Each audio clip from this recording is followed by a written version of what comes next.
Good morning students. आज जो हम लोग टॉपिक डिस्कस करेंगे उसका नाम है माइनर एज ए पार्टनर। मतलब फुल फ्लेज हम लोग माइनर के बारे में पढ़ने वाले हैं कि माइनर है कौन, उसकी क्या ड्यूटीज़ हैं, क्या रिस्पॉन्सिबिलिटीज़ हैं, क्या उसको प्रॉफिट मिलेगा, क्या उसको लॉस में कंट्रीब्यूट करना पड़ेगा, ये सारी चीज़ें हम लोग पढ़ेंगे। तो बेसिक सी बात ये है कि माइनर है कौन, जिसकी एज 18 ईयर्स से कम है। ठीक है, अब वो छोटा है, उसका जो माइंड है इतना डेवलप नहीं हुआ, तो हम उसको डिसीजन मेकिंग में अगर ले लेते हैं और उसकी वजह से हमें लॉस हो जाता है, कहते इसी बात से डर के हम लोग उसको कभी कॉन्ट्रैक्ट में लेते ही नहीं है, क्योंकि वो छोटा है, उसको इतनी समझ नहीं है, ठीक है, उसकी इतनी क्वालिफिकेशन नहीं होएगी, उसके पास इतना एक्सपीरियंस नहीं है। इन रीज़न से हम लोग उसको अपने कॉन्ट्रैक्ट में नहीं लेके आते। पर यहाँ पे हम लोग, ये तो मीनिंग है उसका कि माइनर को हम लोग एज ए पार्टनर नहीं रख सकते, पर हमने यहाँ पे ये पढ़ना है कि कुछ एक्सेप्शंस ऐसी हैं जिसकी कंडीशंस के अंदर जिस सेक्शन के अंदर हम लोग क्या कर सकते हैं, उस पर्सन को एज ए माइनर, मतलब माइनर भी है ना, उसको एज ए पार्टनर हम लोग फर्म में रख सकते हैं। ठीक है, तो अब हमने वो पढ़ना है कि हमें ये तो पता है कि वो नहीं आ सकता, पर अब हमने ये पढ़ना है कि वो किन कंडीशन में एज ए पार्टनर एंटर हो सकता है, और जब वो एंटर होएगा तो उसकी ड्यूटीज़ और रिस्पॉन्सिबिलिटीज़ क्या क्या होंगी। सो यहाँ पे इन्होंने फर्स्ट लाइन में लिख दिया है कि पर्सन जिसकी भी एज है लेस देन 18 ईयर्स है तो हम उसको माइनर ट्रीट करते हैं। ठीक है, उसकी अब यहाँ पे इन्होंने एक चीज़ लिखी है नेक्स्ट लाइन में, जो चीज़ मैं आप लोगों को पहले एक्सप्लेन कर रही थी कि माइनर की जो कैपेसिटी है, he has lack of capacity, उसकी इतनी कैपेसिटी नहीं है कि वो कॉन्ट्रैक्ट में आए, क्योंकि मैंने आपको पहले बोला उसी क्वालिफिकेशन नहीं है। ठीक है, अब वो पैसा कमाना तो उसने स्टार्ट करा नहीं होएगा, तो पैसा भी जाहिर सी बात है उसके पास नहीं होएगा, उसके पास एक्सपीरियंस भी नहीं होएगा, इसलिए ये वर्ड उन्होंने लिखा है कि उसकी क्या है, लैक ऑफ कैपेसिटी है, इसलिए हम उसके साथ कॉन्ट्रैक्ट नहीं कर सकते। In other words, the contract signed with the minor is completely void. Void होता है null. Null मतलब is equal to zero. कि उसके साथ कॉन्ट्रैक्ट कर भी लो, उसकी कोई वैल्यू नहीं है, वो कभी कॉन्ट्रैक्ट माना ही नहीं जाएगा। It means if a minor refuses to fulfill the promise done to the other party, then that party cannot move to the court. बस यहाँ तक चाहे कर ले उसको, यहाँ पे ही लाइन उन्होंने क्लियर कर दिया। देखो, पहले उन्होंने लिख दिया कि अगर उसके साथ कॉन्ट्रैक्ट हमारा नल है, फिर भी मैंने कॉन्ट्रैक्ट कर लिया उसके साथ, तो कहते अगर उसने कोई प्रॉमिस फुलफिल करने से मना कर दिया, कल को उसने बोल दिया वो चीज़ें नहीं बेचेगा, वो आपको पैसे नहीं देगा, तो उसकी वजह से आप लोग कोर्ट में नहीं जा सकते, मतलब उसके ऊपर केस नहीं कर सकते, क्योंकि पहले ही आप लोगों को उस एक्ट के अंदर क्या बोला गया है कि माइनर तो कॉन्ट्रैक्ट में आ ही नहीं सकता। फिर आपकी गलती थी, आपने उसके साथ कॉन्ट्रैक्ट करा, और अगर आपको नुकसान होता है फिर गवर्नमेंट उस आपके जितना भी नुकसान हुआ है उसको पे ऑफ नहीं करेगी। ठीक है, सो यहाँ पे उन्होंने लिखा है नाउ द क्वेश्चन अराइजेस। अब क्वेश्चन ये है कि वो आपकी फर्म में एंटर हो सकता है या नहीं हो सकता, तो वो आगे पूरा हम लोग केस पढ़ेंगे, पर यहाँ तक उन्होंने वो चीज़ बोली है कि माइनर कॉन्ट्रैक्ट में नहीं आ सकता। तो आप लोगों को ये डेफिनेशन बोल दूँ या इसका मीनिंग बोलूँ या इंट्रोडक्शन बोलूँ, ये कंसेप्ट क्लैरिटी होनी चाहिए कि माइनर पहली बात कॉन्ट्रैक्ट में नहीं आ सकता, उसके साथ कॉन्ट्रैक्ट आपका अवॉइड होएगा। स्टिल अगर आप लोग उसके साथ कॉन्ट्रैक्ट में आते हो तो आप कोर्ट में उसके अगेंस्ट जो है वो केस नहीं कर सकते, आप उससे पैसा रिकवर नहीं कर सकते। अब नेक्स्ट क्वेश्चन ये था कि आ सकता है नहीं आ सकता, हम यहाँ पे पढ़ेंगे। Partnership is established bye a contract, और आप लोगों को पता है कि जो कॉन्ट्रैक्ट जहाँ पे लिखा होता है उसको हम क्या बोलते हैं, partnership deed. Thus only that person can become a partner who satisfy the prerequisites of a contract. Pre requirements और रूल्स एंड रेगुलेशंस जिसको आप बोल सकते हो कि जो रिक्वायरमेंट्स को फुलफिल करेगा सिर्फ वही बंदा कॉन्ट्रैक्ट में आ सकता है। सो कहते हैं उन रिक्वायरमेंट के अकॉर्डिंगली हमने ये कंक्लूड करा है कि माइनर पार्टनर नहीं है। पर ये चीज़ अब आपने पढ़नी है, लर्न करनी है। According to section 30 of partnership act 1932, minor जो है वो पार्टनर नहीं है, बट लाइन कंप्लीट यहाँ पे है आप लोगों की, नेक्स्ट यहाँ से स्टार्ट हो रही है, but he can be made a partner in the profits with the consent of all other partners. दो चीज़ें इन्होंने बोली हैं जिसको आपने अंडरलाइन करना है। फर्स्ट उन्होंने बोला है कि वो पार्टनर हो सकता है बट ओनली इन प्रॉफिट्स, मतलब उसको जो अगर आपको लॉस हो रहा है तो वो कंट्रीब्यूट नहीं करेगा उसमें, उसकी प्रॉफिट में से उतना या उसकी इनकम में से उतना पैसा डिडक्ट नहीं होएगा, उसका कोई लेना देना नहीं है। दूसरी बात, पहले तो वो कॉन्ट्रैक्ट आपकी पार्टनरशिप में आ सकता है, ठीक है, सिर्फ प्रॉफिट के लिए। दूसरी बात उन्होंने लिख दी with the consent of other partners. अगर 4 पार्टनर हैं और 4 पार्टनर्स ही उसमें आपकी अपनी रजामंदी दे दें या हाँ बोल दे कि हाँ भी हम इसको रखेंगे, तो कहते वो पार्टनर हो सकता है। अगर कोई एक पर्सन भी 3 में से या 4 में से कोई एक पर्सन भी बोल दे, एक पार्टनर भी बोल दे कि हम इसको नहीं रखना चाहते एज ए पार्टनर, तो वो पार्टनर नहीं बनेगा। ठीक है जी।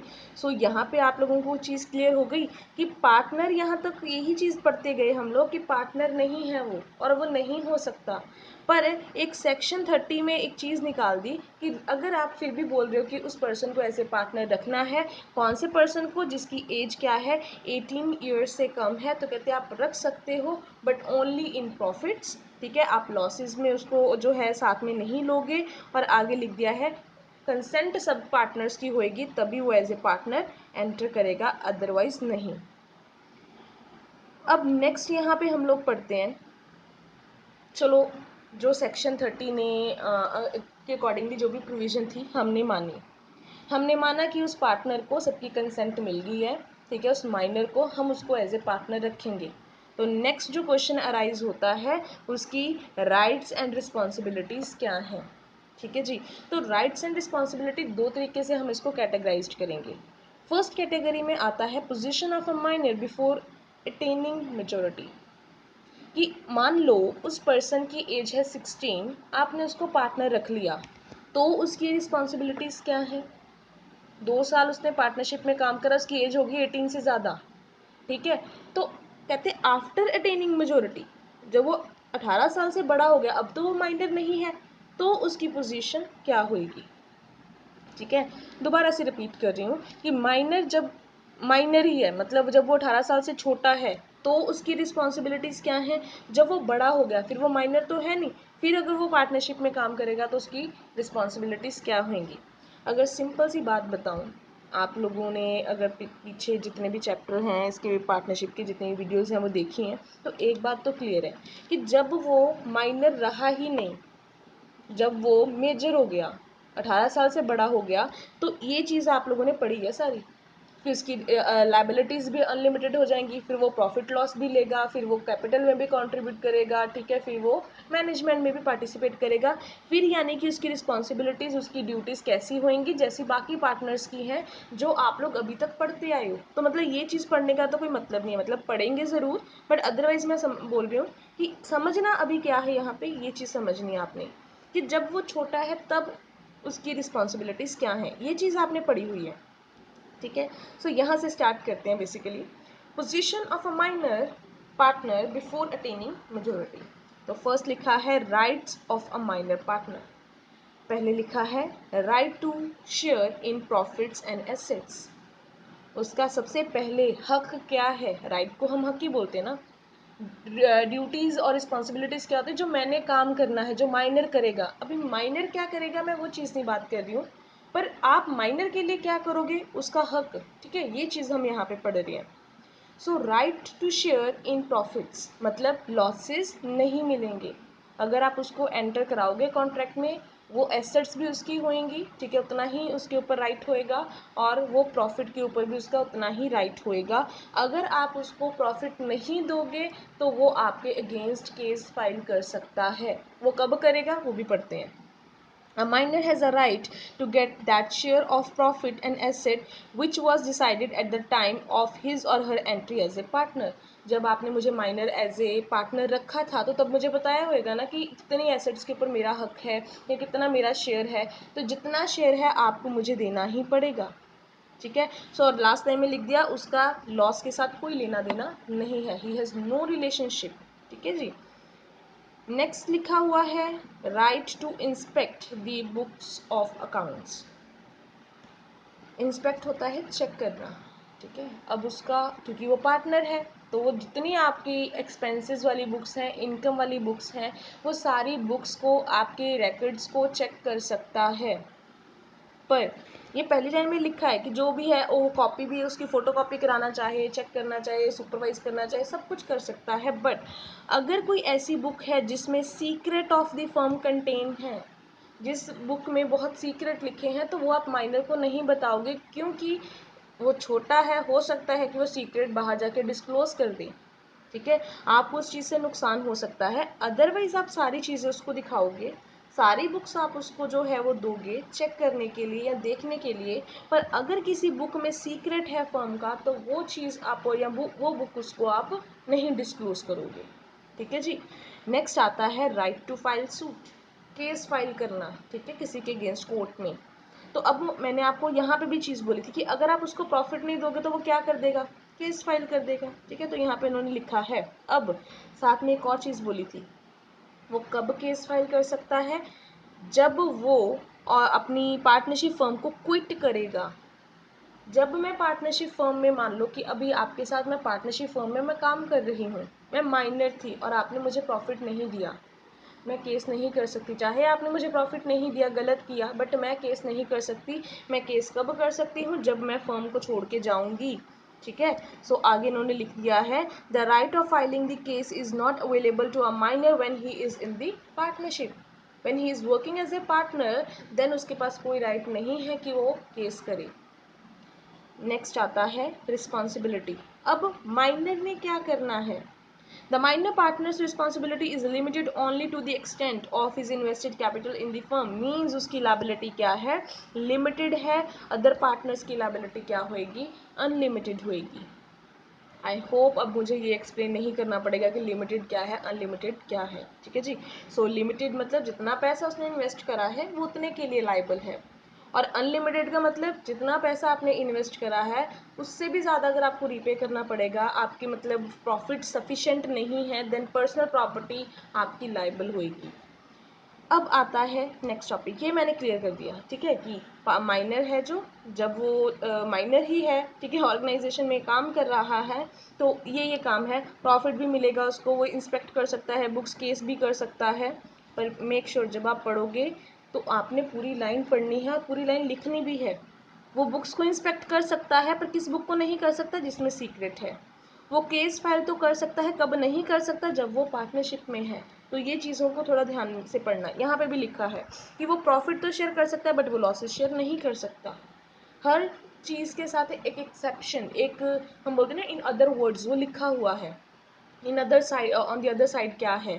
ठीक है, तो वो दोनों चीज़ें आप लोग एक्सप्लेन करोगे। अब आता है position of a minor on attaining maturity. जब एक पार्टनर आप लोगों का, ठीक है, अब बड़ा हो गया, मतलब वो 2 साल काम कर रहा था तब वो माइनर था, अब जो है उसकी एज 18 से ज़्यादा हो गई है, तो हम उसको मेजर ट्रीट करेंगे, माइनर ट्रीट नहीं करेंगे। तो उन्होंने सबसे पहले यहाँ पे लिखा है, this notice is to be produced within 6 month of his attaining majority. कि वो पार्टनर रहना चाहता है नहीं रहना चाहता, ये जो नोटिस है वो 6 महीने पहले ही आप लोग निकाल दोगे कि अब जो है ये माइनर जो है, ये जो पर्सन है, इसकी एज जो है वो 18 से अबव हो जाएगी। तो फिर क्वेश्चन ये है कि अगर उसकी एज बड़ी हो जाएगी या वो मेजर हो जाएगा तो वो कौन कौन से काम करेगा। पहले उसके पास फिर 2 ऑप्शन है, या तो 18 साल के बाद अब वो पार्टनर रहना चाहता है तो ये, अगर वो नहीं रहना चाहता तो ये। अगर मैंने ये डिसाइड करा कि मैं एज ए पार्टनर काम करूँगी, देखो ये चीज़ पढ़ लोगे, ये उसके रेसिप्रोकल लिखा हुआ है। ठीक है, अगर मैं बोल रही हूँ कि मैं रिमेन एज ए पार्टनर में रहना चाहती हूँ, तब मैं क्या करूँगी, मेरी लायबिलिटी क्या हो जाएगी, एज अदर पार्टनर्स। वही 4 चीज़ें मैं एक्सप्लेन करने वाली हूँ। लायबिलिटी, अनलिमिटेड, प्रॉफिट और लॉस दोनों में मेरा काम, मतलब मैं बीच में शेयर करूँगी। ठीक है, और उसके बाद लिख दिया है उन्होंने, ही विल बी रिस्पॉन्सिबल। पहले वो रिस्पॉन्सिबल नहीं था ना, उसके ऊपर केस नहीं हो सकता था, जैसे भी था। अब कहते कि वो जो भी आप लोगों का जैसे उसकी मतलब एज जैसी बड़ी होएगी, मेजर होएगा, वो अपने हर काम के लिए रिस्पॉन्सिबल है। मतलब वो स्यू वगैरह जैसे भी वो करना चाहे या उसके ऊपर कोई, उसको कोई स्यू करना चाहे, वो हो सकता है। ठीक है जी। अब आता है, अगर मैंने डिसाइड करा कि जैसे ही एज आप लोगों की 18 से अबव हो रही है, मैं माइनर थी, 2 साल मैंने एज ए माइनर काम करा, बट अब मैं आपकी ऑर्गेनाइजेशन ज्वाइन नहीं, सॉरी फर्म आपकी ज्वाइन नहीं करना चाहती, तो मैं क्या करूँगी? When he elect not to remain as a partner, then his rights and responsibility will be of a minor till the date of public notice. तो मेरी जब तक मान लो पब्लिक नोटिस निकाला ना, हमने ऊपर बोला था कि 6 महीने पहले पब्लिक नोटिस निकालना है, तो जब तक का वो नोटिस होएगा तब तक के लिए मैं लोगों के लिए रिस्पॉन्सिबल हूँ, ठीक है। तब तक के लिए मेरे जो राइट्स हैं, उसके बाद मेरा कोई राइट नहीं है, उसके बाद मैं कोई प्रॉफिट नहीं आपसे मांग सकती, कुछ नहीं कर सकती। He will not be responsible for any act after giving public notice. Public को तो मैंने बोल दिया मैं माइनर नहीं हूँ, तो इसके बाद पार्टनरशिप फॉर्म में कुछ गलत होएगा तो उसके लिए मैं रिस्पॉन्सिबल नहीं हूँ। और he has right to file suit, हम लोगों ने ऊपर पढ़ा था ना कि जब वो क्विट करेगा फर्म उसके बाद वो केस कर सकता है फर्म के ऊपर, तो यहाँ पे इन्होंने लिख दिया कि उसके पास राइट है, वो केस कर सकता है, डिमांड कर सकता है, एसेट्स में अगर उसका कोई हिस्सा है या प्रॉफिट में उसका कोई हिस्सा है, उस केस में वो उन चीज़ों को डिमांड कर सकता है, बट उससे पहले वो नहीं कर सकता जब तक वो पार्टनरशिप फर्म में है। तो ये जो चीज़ हम लोगों ने अभी सारी कंप्लीट करी है वो है हमारी माइनर का कंसेप्ट, ठीक है।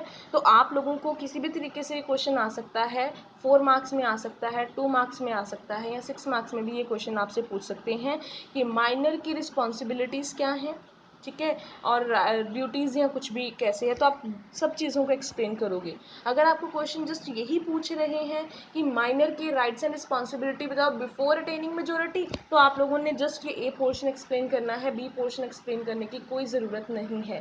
बट मेक श्योर जब माइनर की बात आपसे करी जाती है, आपसे माइनर के बारे में पूछा जाता है, तो सबसे पहले जो आप लोगों ने काम करना है ये मीनिंग ज़रूर एक्सप्लेन करना है कि माइनर पार्टनरशिप में नहीं आ सकता, ठीक है। ये पूरी कंसेप्ट क्लैरिटी देके फिर आप लिखोगे कि सेक्शन 30 के अकॉर्डिंगली वो आ सकता है, क्योंकि पहले हम सबको चीज़ें समझाते हैं कि ऐसा नहीं करना, ऐसा नहीं करना, फिर एंड में हम ये बोलते हैं कि अगर करना भी है तो ऐसे हो सकता है उस चीज़ को, ठीक है। तो इसलिए हम लोग पहले ये बोलेंगे कि वो नहीं आ सकता, पर एंड में बता देंगे कि अगर आना भी चाहता है then according to section 30 of partnership act 1932 then he can enter as a partner.